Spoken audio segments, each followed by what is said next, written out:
You're listening to It's Getting Better, a podcast about mental health, hope, and overcoming challenges. While this podcast is not intended to replace medical advice or professional help, we hope that the stories and experiences shared by young people can help you on your journey of getting better.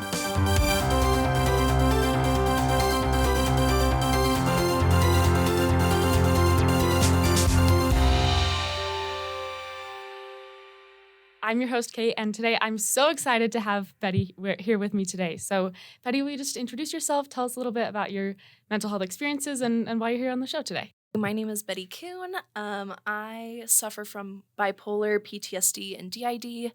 And yeah, pretty exciting stuff. PTSD from just moments in my childhood, physical, sexual abuse, unfortunately. And bipolar is hereditary. So living with DID, bipolar, and PTSD can be definitely pretty tricky. It definitely takes a lot of therapy, lots of medications. But I think it has really made my life better in some ways. It's made me a lot more of a compassionate person, a lot more aware of others' emotions, and made me just a better person overall. First of all, for people who maybe aren't familiar, will you explain a little bit about what DID means, what it stands for, all of that? DID is dissociative identity disorder. It is a disorder that you get when you are frequently abused as a child. And basically, your identity doesn't, when you turn like 3 about, your identity kind of forms into one. But since I was abused, my identity didn't form into one. I just formed multiple identities. So multiple identities, multiple personalities, that good old thing. That's a great explanation. I'd love to hear more. What does daily life look like for you with these disorders? With DID, it is a lot better than it used to be because with dissociative identity disorder, it's very often that I'll have an alter, what's called an alter, which is one of my different personalities will come up and kind of take over my body for me. They take over the consciousness. It's kind of like, imagine if you're in a car and someone else is driving and you're in the backseat just watching someone else drive the car. That's what it feels like to dissociate. So it can be hard because sometimes other people are taking control of my body and doing things, and then I'll kind of wake up and I won't remember what happens sometimes. So like sometimes someone else will be fronting while I'm driving to the grocery store. I will front when we're walking out of the grocery store, and I have no idea where we parked because I just don't remember. That sounds like really hard to deal with and probably like scary a lot of the time. So how have you kind of learned to manage that? I mean, I'm sure having these experiences, I don't know if getting used to it is the right word, but you've figured out ways and tactics to deal with it and be able to live your daily life. So what does that look like? For me, a good relationship with DID for me looks like me being in control most of the time. For everyone, it's different, but I like to be in control of my body, which makes sense. Daily life looks like, just forgetting things all the time. But to get better, I have worked with my system, which is like all of my personalities, and kind of figured out how I can meet their needs, because a lot of the time other people front or other people take control of my body because they need something. For example, my child alter, she's like 6 years old. Her name is Emily. She always fronted when I was not spending enough time with other people. So she would be the one that fronted, and she would reach out to my friends and talk to them. And now I'm spending a lot more time with my friends and going out a lot more, and she has not fronted in like 9 months. So that's been nice. I love that idea that you're understanding based on these alters what you need. I think that's really interesting. And I'm sure you've had family, and it sounds like friends that have been aware of your struggles and hopefully supportive. So what does it look like for the people around you to support you and help you when you're struggling? So moving on to bipolar a little bit, that's the one that kind of affects me more daily. I suffer from manic and depressive episodes. A manic episode is like everything in your body is heightened. You have heightened emotions, whether that means you're happier, you get more aggressive, you're more irritable, and they can be pretty scary. I have bipolar too. So that means I do a lot more dangerous stuff when I'm in a manic episode. Like I will feel like I want to jump off a building. I will feel like I want to engage in illegal acts. So that is unfortunate, but with the help of medication, that helps.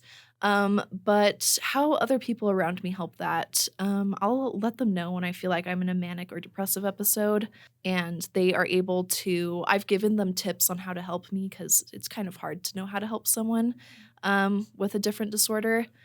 So I tell my husband, I actually have code words for stuff because I have a hard time expressing my feelings a lot of the time.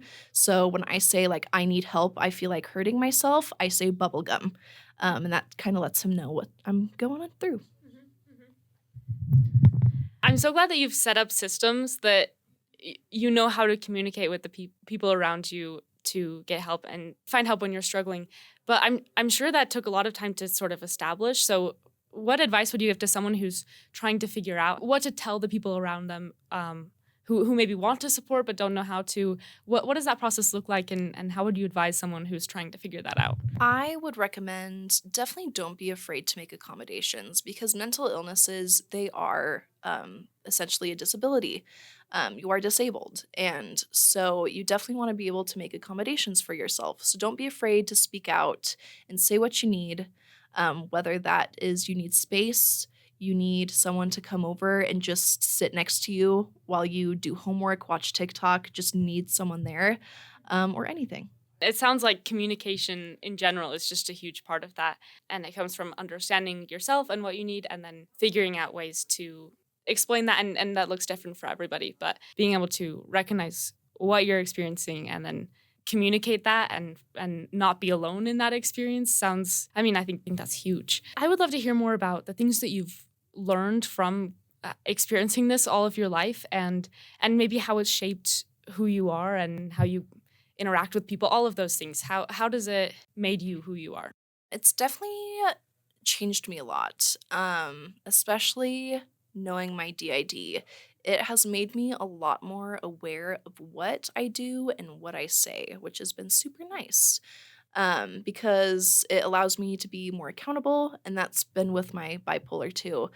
But when you have DID and someone else is taking like is in charge of your body and they like do something that's not so nice, I still need to take accountability for that. So it's taught me to always take accountability for my actions, even when it really sucks and it's really scary. That's such an interesting thing to have to learn, and that sounds really hard and frustrating to sometimes to feel like that wasn't even in my control, but you still have to take accountability for it. And learning how to deal with that sounds like it would really make you grow up fast and have more introspection and learn about yourself in maybe a deeper way that not everyone gets to experience. I think that's really interesting. I know there's a lot of people out there who experience abuse and who have really tough childhoods, and it's a hard thing to go through. So, what would you tell someone who is going through that? I actually have a perfect quote for that. It is from a poem by Rebecca Solnit, and it says, "Hope is not a lottery ticket that you can sit on the sofa and clutch, feeling lucky. It is an axe you break down doors with in an emergency." And I really like that quote because I feel like a lot of us who have been abused are told, just look on the bright side, just think happy thoughts, don't worry about it. When in reality, it changes how like the chemicals work in our brains, so we can't really do that. So I do like to think of having hope being an axe that you have to break a door down. It's hard, it sucks, but you just need to work hard to, I don't want to say look on the bright side, but essentially just look at the good things in life, look to get help and all that good stuff. That's great advice, and I love that you included that look to get help. That's something that I emphasize a lot with the people around me. Is like, hey, therapy is real, medication is real, and it's hard, and there's stigma, and there's things that aren't perfect about the system, but asking help is a huge and essential piece of getting better and recovering and moving on from difficult life experiences. And along those lines, I'd love to hear what help you've sought. Have doctors and things like that, have those been helpful to you? Has that been a resource you've been able to use, or what does that look like? I am definitely a big advocate for therapy and medication. I definitely don't know if I'd be here if didn't have my medication. They are essential. They make my brain work the way it's supposed to. And I love therapy. I go to therapy once a month now. It used to be once a week, but we've changed it to once a month because I'm getting better, which is fantastic. Progress, progress. So, yeah, big advocate for therapy. Big advocate for psychiatrists to get diagnosed with things because it helps to get diagnosed because it gives it a name. I feel like it's easier when you have something with a name instead of just like, oh, I act like this and I'm wrong. It helps to have something to prove. Absolutely. And I think that goes back to that communication. When you can tell someone, like, hey, I have a diagnosis of this, it makes it easier to communicate your needs and your experiences, and help people almost take you seriously in what you're experiencing, which is very important. You mentioned that you're going to therapy less because you're getting better. And I'd love to hear, what does getting better mean or look like to you? Getting better looks like managing my depressive and manic episodes better because they're still going to be there no matter what, no matter how much medication I take, no matter how much therapy I go to, I'm still going to struggle. And that's just the reality of mental illness. You're going to struggle no matter what. But I have been able to obtain tools and get a support system to help me through those episodes instead of just being by myself, not knowing what to do. I love that. And a lot of it sounds like you're learning how to manage it in better ways. I think that's lovely because, like you said, mental illness isn't always something that we can just leave behind us. And it's not like your broken arm is fixed. Sometimes it's a lifelong thing. And that can be a hard thing to recognize. And that can feel like maybe frustrating that, okay, this isn't just going to go away tomorrow. But learning how to manage it in a more chronic sense and building up the resilience, that's what getting better is. So I love that you described that, and you just said it so beautifully, so I loved it. Do you have any final words for someone who is experiencing what you've gone through and who's really in the trenches and feels like they're at their low? What do you have to say to that person? Remember that people are there for you. Even if you feel like it, because I know when you're down, you're like, ugh, everyone hates me. Like, no one is here for me. There are people there for you, and they love you so, so much. So reach out to those who you love. They probably love you back because they will do anything to help you. And I would do anything to help you. And I don't even know who you are. Make a list of things worth living for. I keep a list of things worth living for on my phone and hung up in my house so I can look at it every day. And so when I'm feeling down and I'm in a depressive episode, I can look at those and remember, okay, I am going to live another day because I love drinking Starbucks, I love going on walks in the rain, and I love spending time with my husband.